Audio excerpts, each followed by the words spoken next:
Collected our data. We're going to use our same data table that we have here. Just going to put in a few more data points so that we can make a really nice graph, which I should have had ready, but I didn't.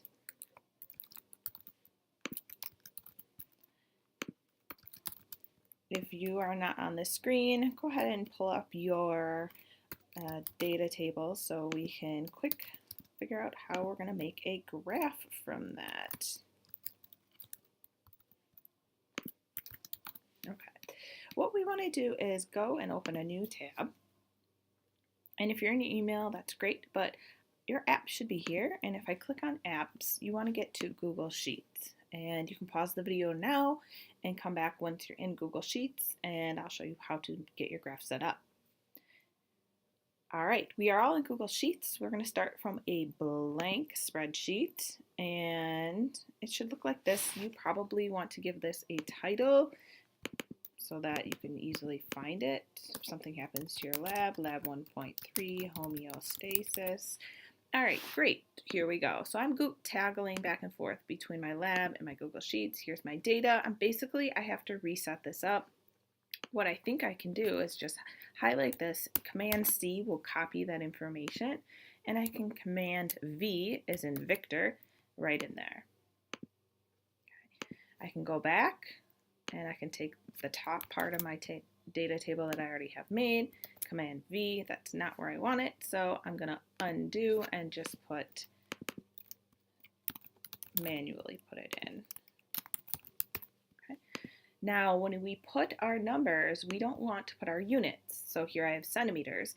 You always need to have the unit in your data table, but when you make a graph, Google Sheets doesn't need to know units, it just needs to know the number. So I'm going to go ahead and put these numbers in. 5, 6, 7, 18, 1 for spinach. 5, 6, 7, 18, 1. And then I'm going to put my numbers in for radish. 7, 8, 9, 18, 2. Okay. And if you need to, pause the video here until you get all your numbers in, and then come back and I'll show you how to get your graph set up.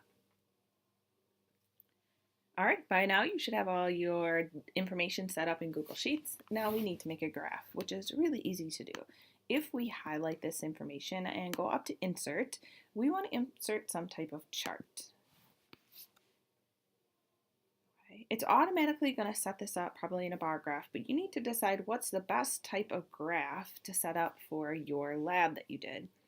Now, because I'm measuring the height under different circumstances and not the height of these plants over time, say I measured them once a day every day, I didn't do that. I just measured the height under each light.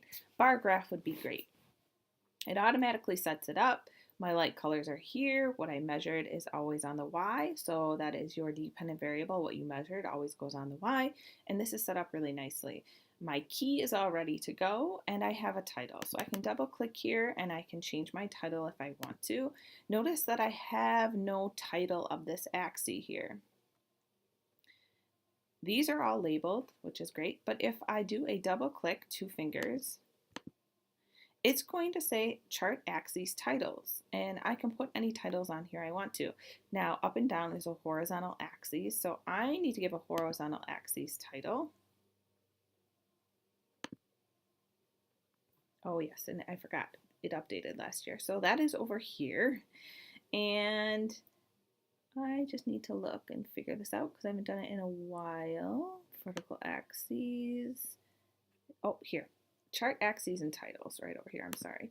And horizontal axes, and I need to give it a title. And what was I measuring? I was measuring plant height in centimeters. So you would title yours what you're measuring, whatever you measured, whether it be your pulse in beats per minute, maybe your breathing rate, how many breaths you took per minute.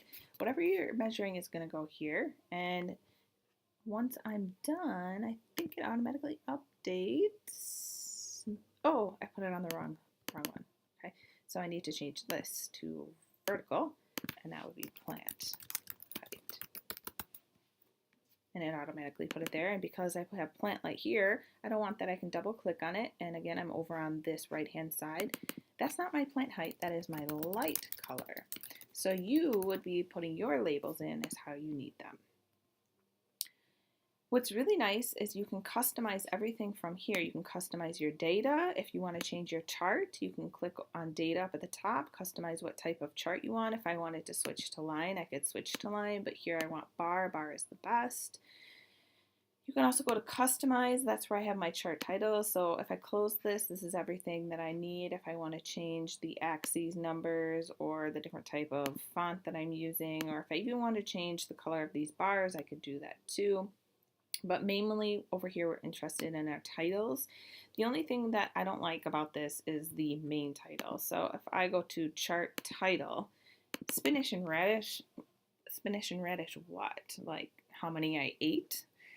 It doesn't really tell me much. So I would put growth under colored lights. That is a much better title. So your title, you want to be specific. So when I read it, I know exactly what I'm looking at in your graph. Then when you are done, all you have to do is click on your graph, and up here you see these three dots. If you click on these, I can go to, I thought there was a copy chart, and go back to my lab, and right in here, all I have to do is put my cursor, and Command V as in Victor is paste, and you can paste it linked, that's fine, and there I am. So now I've easily got my data table and I got my graph, and graphs make it really easy now to answer all the analysis questions. If you have problems in the analysis, refer back up to your chart, which is your graph, and refer back up to your data table for your numbers, and you should be able to answer the analysis questions. If you need help, please rewatch this video or ask someone else.